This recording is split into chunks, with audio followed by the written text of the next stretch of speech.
More information may be found at Yuba Sutter. Celebrates.com. That's Yuba Sutter Celebrates.com.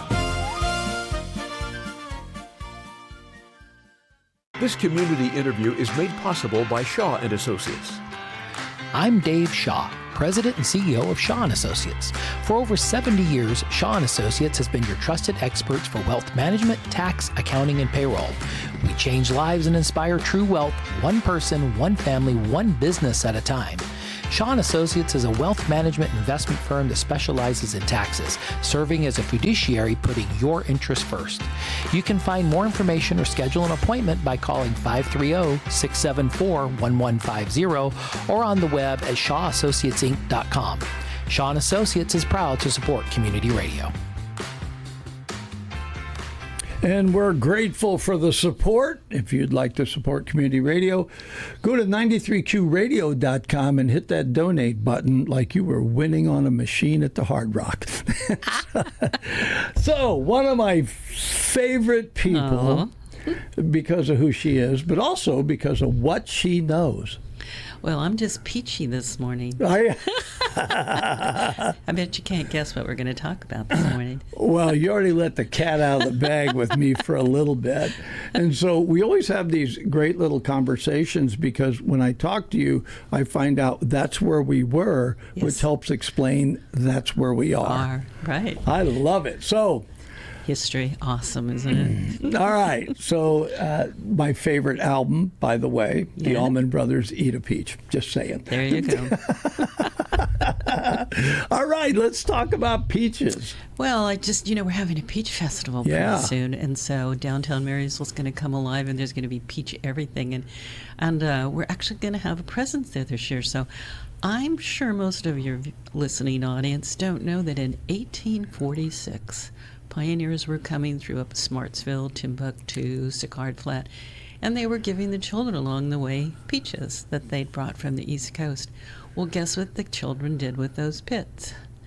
They planted them, and so, and when the Mexico and Spain were coming up, the missions, and they brought peaches, and peaches actually from Persia, and so they've come here, as we migrated from Europe and over to here and stuff, and John Sutter, he was an amazing orchardist, an agriculturist, and he planted 300 acres of peaches. So it's not Johnny Appleseed. No. It's John Peach Pit. There you go. We got the wrong story, Sue. Well, there's no natural fruits in California. First, the missions. I didn't know that. No, well, they just didn't come here naturally. Just like the eucalyptus and other things. We brought them in with other things. Grapes. Well, the wild grapes. That the uva is Spanish for wild grape, and that's where Yuba comes from. The Spanish said that the wild grapes were growing up the Yuba River when they were exploring, and so then they How come we don't have a grape festival? Oh, well, I don't know. And with Yuba, how come we? But the Thompson seedless grape was propagated in Sutter County. Sue, we're missing some great opportunities. Where's Carrie out? Carrie, let's do a she'll great be on one. Later. She'll tell you all about it. Yeah. So I just want to go about peaches. And so there was a Mr. Abbott, and he was an orchardist, and him and Mr. Phillips had worked in conjunction with John Sutter, and he started a small orchards of pears, cherry, and grapes, things that would grow. Because after the gold was gone, our real gold became agriculture. Yeah. The soil Still here is. The soil here was just so rich, because of the great delta that was here before. And so Mr. Phillips and Mr. Abbott started growing it, and they got pits from other places, and then they take the buds. And one year, Mr. Phillips, I have a picture of him. This is Joseph Duke Phillips, and he was a Scotsman, and he came to California as a young man, and he just loved growing things, and he noticed there was kind of a yellow peach in the peachy colored ones, and so he cut it open. And you know what? There wasn't that pink center, and the fruit was not clinging to the pit. And so he took that pit, and he started it, and so then the whole tree was that way. And it was just the time when they were starting to can things. Okay, that was becoming very popular. So he showed Mr. Abbott, and he said, let's take these pits from the tree and let's start a small orchard and see what happens. And there you go. And that's the story of how we got cling peaches, started right here in Yuba Sutter area. And he made a fortune doing that, but unfortunately he was rather a lackadaisical person and didn't spend his money wisely. And he died in the Marysville's pauper's home and penniless, and he's buried at our Pioneer Cemetery. But years later, Henry Delamere, our official historian, wrote this little book, and I can show people. It's the history of peaches and Harders and Del Monte and all the canneries and how it all got started in this area. We're going to talk about this at the Peach Festival and especially feature him. But Fish, did you know that when we had the most peaches in California, we supplied the world 50% of the peaches, right? Wow. Yuba Sutter area.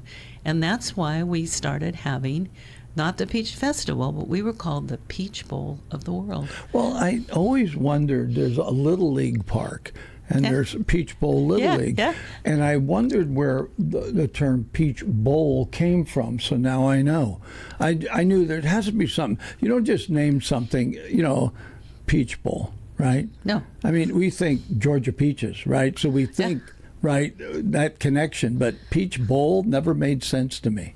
Well, it's gone now, but do you remember, the peach, let's see, what are they building there now? There's the Taco Bell, off of Highway, going out to Linda, just before you get to where Walmart is and Costco. Yeah. And that was Peachtree Inn.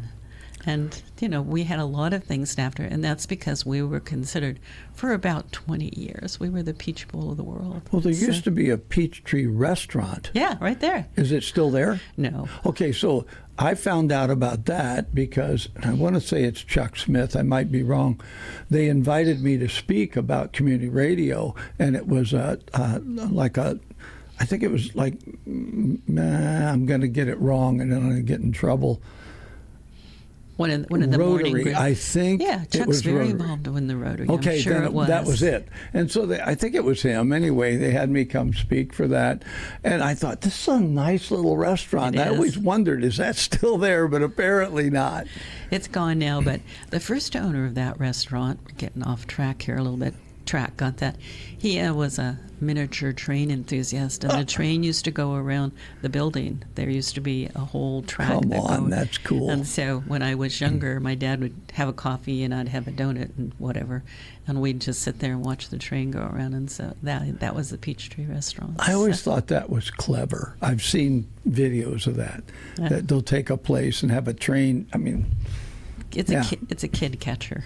Go have a cup of coffee and let your kid watch the train. It catches adults too, Sue. Yeah. So the whole area was known for the peaches, and are you telling me that the cling peach in particular became the way to can peaches? Mm-hmm. So they because the freestones are very soft, and so yes, you can still buy canned freestone peaches, but most of the peaches that we buy are the clings, and just because they're a harder fruit, and so they. Well, you see that on the can, and I always think, well, what does cling mean? And it means the peach clings to the pit. Come on. And the other one's the freestone; it doesn't cling. I mean, it's not romantic. Some of these things on how we got the names, they're just you just wonder. Like somebody said to me, if it's the greatest thing since sliced bread, what was the greatest thing before sliced bread? And I went, we don't know that one, Well, there's another one, like, what does brand new mean? Yeah. What does it mean? Yeah, because the minute you say it's brand new, it's not. No, but we all use it, and we have no idea the origin of it, so...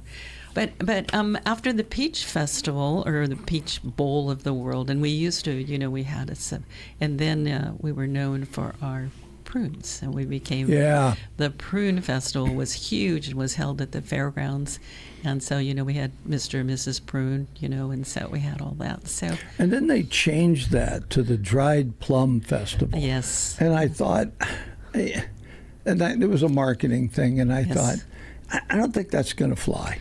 It's just not the same. Yeah, and so the Peach Festival, that you can relate to. It's really easy. And, they don't call it the Cling Peach or the Freestone. It's just the Peach Festival. And I just think that I love those kind of celebratory things that we have in the area. And, having come here from outside the area, my favorite thing, Sue, is that the kinds of festivals that we have point to how great of an agricultural community we live in. And I love that. We do. I mean, we live in the city here, but man, you can't leave here without hitting ag. If you read Henry's book, okay, and you study about this, and I don't know if this is in print anymore, but all of the roads, Walton, Bogue, Skinner, in Sutter County were named after these early farmers, orchardists, and that started and had a little canneries or shipping or something like that. And so it's quite amazing that how the origins of some of these roads got their names and the families and what they're doing now. So yeah, one of these days I want you to come in and tell me the story of Timbuktu. Because there's that saying, oh, yeah, they're going to send you to Timbuktu, like it was a negative, right? And so hopefully you got a little history on that one, and we'll cover that one morning. There's 3 myths, and so you can't say for sure because nobody's alive that actually knew that. But there are 3 myths that I can share with you. I'll be glad to do that. Yeah, it's very interesting. So. Well, I mean, it's right here in our area. Yeah. And it's like, okay. Well, the Native Sons are actually trying to revive the Wells Fargo building in Timbuktu. So that would be cool. I'll give you a whole story, and I'll invite somebody from their group to come and tell you that. But I wanted to get back to the peaches. Yes. Now, in Marysville, we had the very first reform school in Northern California.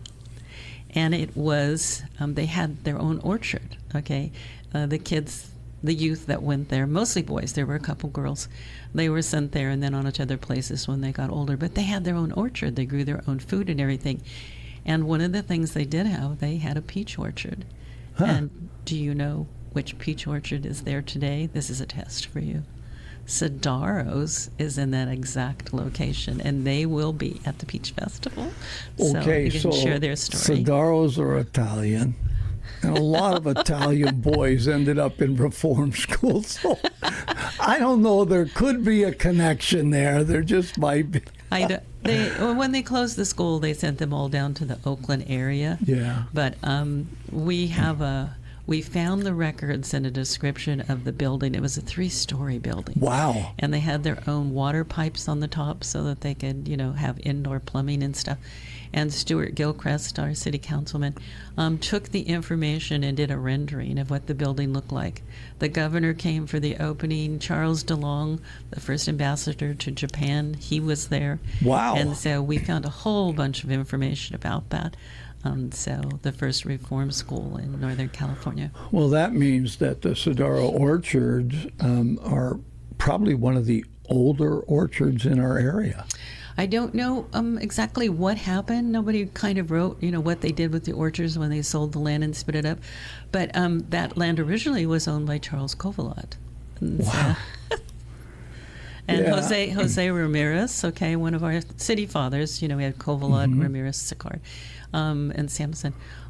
He went to the opening of that, and so we have a great story about the reform school. We'll have to do a whole talk just about the land and what happened and who was there and stuff like that. So when did our actual Peach Festival start? Do you know? It's pretty new. We kind of lost the Prune Festival, and Marysville don't have the Garlic Festival like they do, and Gilroy. And Gilroy, right? And so we were looking for something that Marysville, what else do we have that we can celebrate? And so I'm not sure exactly how. I'm sure Carrie Houck knows because she's been doing the research. But it's new, comparatively. Yeah, probably within 15 years. Oh, it's very new. And so, we have the Buckeye, and we always have the veterans and the Christmas, but we didn't have a fruit type of festival, and it's perfect for downtown Marysville. Well, we have the Taco Festival now. Yeah, we and do. that's catching on. People love that, the Taco Festival. And I think it's almost like if you live in Marysville, you're going to a parade or a festival. If you live in Yuba City, you're going to a stroll. That's right. You know what I mean? It's like, I don't know if anybody planned that, but it cracks me up, right? You know, it's like, oh, you know. Yeah, I think I love the stuff that we do that exemplifies that we have an agricultural community. And that was an interesting thing, that we produced 50% of the world's peaches. That's huge. And I know that we do walnuts. I mean, we do a lot of almonds, right? Or almonds, whichever. I wonder what the actual appropriate pronunciation is. Well, if it falls off of the tree, it loses the L, so it's almond. All these cliches, right? That's folklore. Of course, a lot of history is. So when you look at where peaches have been and what's happened, and like you said, the transfer of the land to different families, and then this recent thing where some of the peach orchards will be going away and they're going to grow. I think they're going to walnuts or almonds. They're going to do something like that. The percentage that we produce in peaches has to do with the market. So our farming community is just going to change as the market changes. Well, you know, you have to rotate crops, you know, for the soil, Mm-hmm. you know. Have you read the book The Inland Sea by Robert Kelly?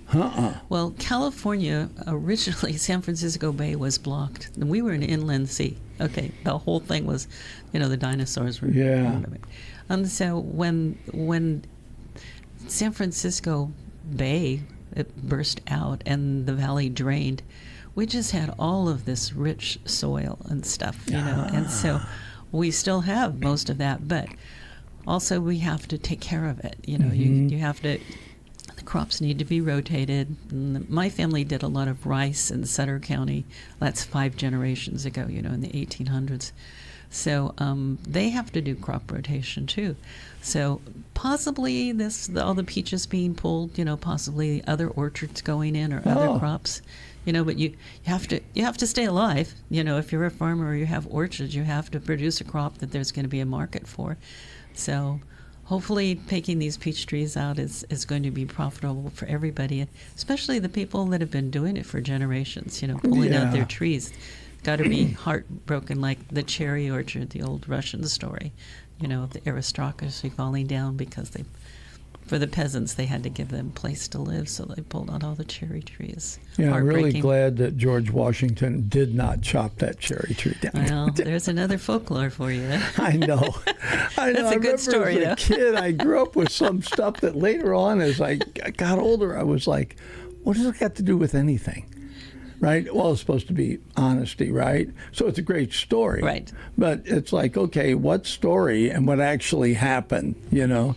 And we don't have George Washington on Facebook to tell us the true story.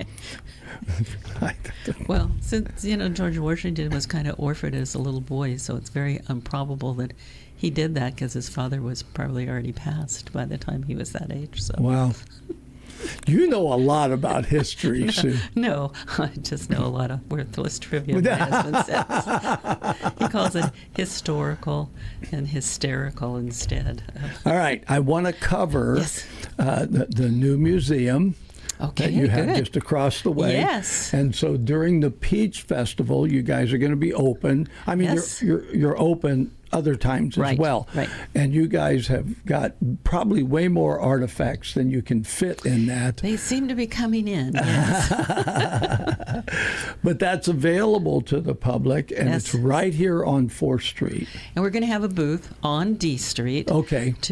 We have a little game for the kids, the little beanbag peach tree. You can toss some peaches in, and then you get a peach tattoo.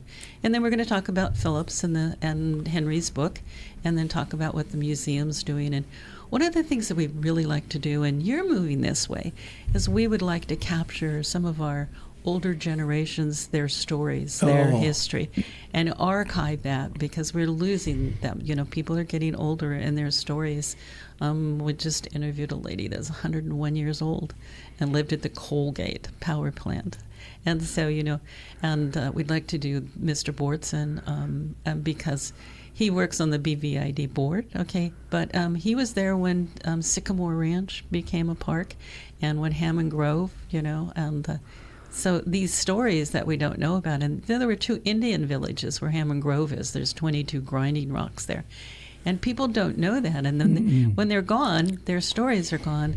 So that's one of the things we want to try to do through the Historical Commission, but also the museum, is to get people and maybe partner with you guys. You're doing all this wonderful stuff here, streaming things and saving that history and story. I think it's important. My brother was an archivist for University of Missouri in St. Louis, Western manuscripts, and he'd go out and do oral histories. Yes. And they were changing things and putting them on computer, new technology. But he said it was one of the things he really loved to do, because he'd talk to these people that had been around, and you'd hear what it was like to live then. And it makes me think of Ken Burns, who did the Civil War, right? Because what he did was he worked off, instead of making up stuff or just historically trying to, building it on facts, he built it on people who were there, on the letters of people. And I think that in our area we have that. When I was on talk radio, I got invited to interview a gentleman that was 100 years old, and he had been at Camp Beale. So they wanted me to interview him, and it was really cute because his little younger wife was sitting out waiting for him. She was 99. Yeah. Right. Just a young chickadee. Grave robber. Yeah. And but he is the one that told me that Beale Air Base, not Beale Air Base, Camp Beale had a prisoner of war camp. Oh, yes, I've been there. And he talked about the German soldiers that were there and the relationship and what they did. One was an opera singer. Yeah, and he said that the Germans were told that the Americans would be cruel to them. They came here and said, I live better here than I did in Germany before the war, right? So several of them came back. Yeah. After the war. And so it was just a remarkable story, and we have those everywhere around here. So you're right, doing the video, that's just a great idea. Get a chance to interview people, and then those are archived. You can keep them forever. When I do historical tours, my theme slogan is, I tell history the way it really was. Mm-hmm. Because you read things in books and you get the dates and you get all of this, but I think about the women on the Donner Party. And, they lost husbands, they lost mothers, brothers, sisters, and children. And they still had a life after that, And just think, you had one pair of shoes, and when it wore out, walking over 2,000 miles, there wasn't a shoe store. No. And just think, you only had 1 or 2 clothes to change, and you didn't bring winter clothes with you because you were going to be here before it got cold. And you see your children starving to death in front of your eyes, and just the real things that people live through. And so I like those real stories. And somebody asked me a couple months ago, well, have you done your family's story? You know so much about it, you've researched it. And I thought, well, no, I haven't. Nobody asked me. I need to start asking people, what's your family's story? Can we capture it for you? Yeah, we should do a video series, Family Stories of Yuba Sutter. Let's do that. It's easy. We can do that. I love it. I was just thinking that in our area, okay, so people have a tendency. I grew up back east. I was born in Brooklyn, raised in St. Louis. So when they tell me that a building here is 100 years old, I'm like, oh, new construction, right. Comparatively, right, But there is a very rich history here that we all point to the gold rush, obviously, that drew people out here. But the things that happened that I've found out since I've been here, like the first Macy's was here. Yep. How could that even possibly be, right? But Levi Strauss was here, tried to sell jeans, and he couldn't get anybody to help him make it after he bought the grommet, so he moved to San Francisco. So Great. And he took the sourdough bread with him. yes, he did. Fortunately, it's back. And He shared. But I just think that there's things that it's like, the kids know that, right? Is it going to be valuable to them? And I think it is. So when I was a kid, everything on TV was a Western or a war movie, right? World War II, Right. or a Western. And I remember, and I can't remember the guy that did it. But anyway, it was Hollywood has romanticized what the Old West was like. And this guy began to tell the story of how rough it really was. And Judge Bean, right, in a story about that guy, right? And it was all these stories. So all of a sudden, as a kid, I'm like, well, there goes all my heroes. Right, and it's like, because it was very different and it was rough. It was not easy, and California was a rough place. Of course. course. It was not easy, and so you're right. It's like, I need shoes. I'll just go over here to the shoe place. They were truly pioneers. They came out here and, grabbed a donkey and a pan and then went down. And they slept on rocks. Yeah. Killed each other over gold rights. It was a crazy place. Well, they made their own laws wherever you were. And you didn't leave your claim or it wouldn't be there when you came back. So it was not easy. And these people came and they were businessmen and used to having servants and other things. And if they made it, they had to come across it in a wagon, which could take, 3 to 6 months. Yeah. Or go across Panama and get any number of fevers, or go around the Horn and get seasick for 3 months. And then come here and you have a couple $100 left, and then it hit San Francisco and then you're broke. Yeah. Fields came here and he had $20. That's all he had left. So, it was not easy. Those were enormous pioneers. When I look at how my family, how they came here, nothing compared to, John Bidwell. He came just before the Donner Party. People that came, it was rough. Real challenge, strong people. My dad was the only one born in this country. Huh. And the Italians, I don't care where you go, there's a Dago Hill somewhere, right? There's an Italian community. And I remember as a kid, my dad telling me, you don't let nobody call you Dago, Whopper, Guinea. Those are fighting words. I didn't even know what they meant, but don't call me that, right? And it's like, I look back and I think, if my dad could see where the world is now, he would be amazed. He would just be amazed. He was very big on education. My dad was like, because he had 8th grade education, ended up working for McDonnell Douglas. But you kids get a good education. And the other thing was, he was very pro-military. He was 35 years old and went and fought in World War II. 35, you're an old man. Wow. They called him Pappy. And he was jumping out of airplanes. It's like, just, God, And so, I look at that. Those things end up in us. And it makes me wonder how many things, right? How many things from the generations that have grown up here are actually still here? How much of the culture is still here? Still an agricultural community. We've changed because agriculture changed, but this is still an ag community. It's important that you know your roots. It's important for your family to know that, especially now, because it's self-gratifying. You can find so much, just on a device. Oh. But you can find out more. We're putting together a travel book of Yuba County, so people that come here. And I found 27 pioneer cemeteries, and I thought, oh, good, I can write about those. And as I'm researching it because of AI and all of this, well, now I'm up to 39, and some of them only have one person, and some of them are a husband and a wife, both are husbands, a walnut tree next to the Yuba River, next to the Hallwood Bend. Well, okay, there's 3 people that were buried there, and there's a story there. So it's kind of exciting, and at the same time I thought I was done with the project. Then I keep finding another one, and another one. And Long Bar, there's 7 bodies that were buried there, and got newspaper clippings saying about that.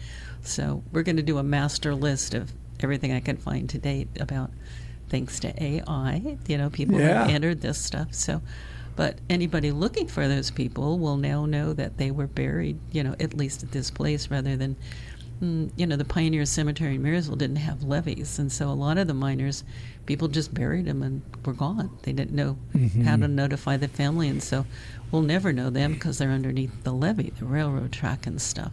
But, well, even at that, they didn't always have gravestones. No. They'd put some wooden thing there. Well, yep. How long do you think wood's going to last, right? And it wasn't even carved. They just write on it, Well, the Andrews family up at Chimney Ranch up in Loma Rica, we found 19 graves, and that was a mule overnight stay going up to Oroville or up the river. And the stones are fairly flat because they had corrals built. And so these 19 people all died. So you could see where they went over and took a headstone and a footstone right off of the mule's rock pins and put one for the top and one for the back. And so Professor Rubialis was hired by the owner of the land, Ned Speaker, to find out who these people were, because he bought the property not knowing there was a cemetery on there. Wow. So years later, we're finding out who these people were, and they must have all died really close to the same time because the burials are so similar. When there's a body there, there's no coffins, but a rock headstone and a footstone, and no inscriptions, so we don't know.